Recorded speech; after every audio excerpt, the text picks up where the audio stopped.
Imagine two professionals with identical intelligence and ambition. They open the exact same AI tool to start their workday. 6 months later, one has been elevated to a strategic role, managing entire projects, while the other has had their primary job functions automated and their position eliminated. Because you can open a web browser and use generative AI for free, it is tempting to view it as a societal equalizer. Access is cheap, so the assumption is that the benefits will be distributed evenly.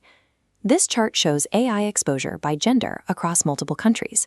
Female-dominated occupations are almost twice as likely to face automation.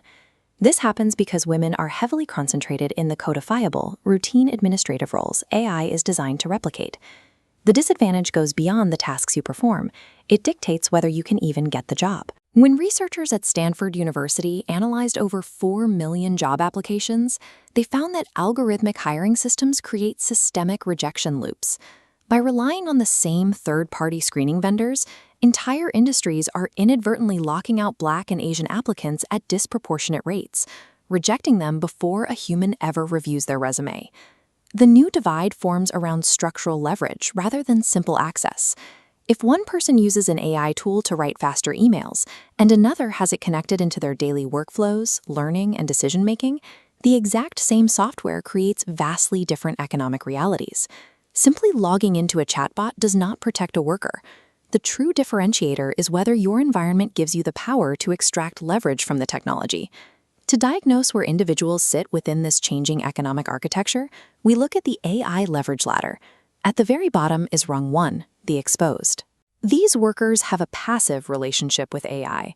They are scheduled, evaluated, or filtered by systems they cannot control. When hiring relies on the same automated tools, they eradicate the entry-level pipeline, blocking applicants from placing a foot on the ladder. One step up is Rung 2, the assisted. This is where most casual users sit today, using AI for basic productivity, like summarizing documents or drafting memos. This level is a dangerous plateau. Basic assistance saves a few hours a week, but without building new skills or strategic decision-making power, it does not alter a worker's long-term career trajectory. To see where technology increases a worker's power, we look at the upper half of the divide, starting with Rung 3, the augmented. Here, workers use AI as a structural multiplier. They use it as a custom tutor, a rapid feedback loop, and a strategic orchestrator to perform complex tasks.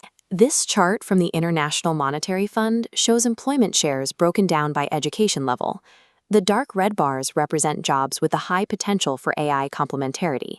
As you move toward college-educated professionals, the share of jobs poised to benefit rises sharply. Higher-income workers are transitioning into these highly augmented roles. Finally, at the top is Rung 4, the system builders. These are the platform owners, large firms, and managers who ultimately decide what gets automated, what data is collected, and how the systems are deployed across an organization.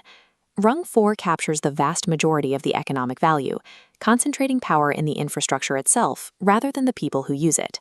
This ladder dictates long-term inequality through compounding advantage over time.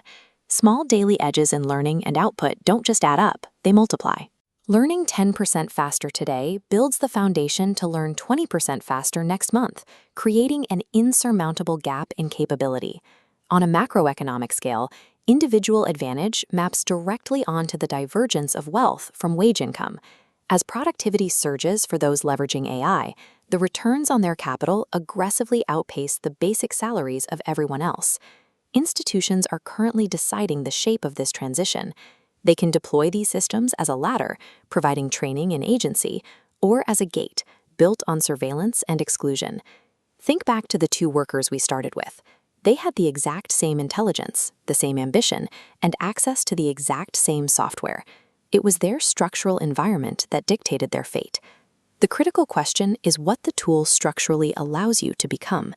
AI reallocates the leverage derived from our work.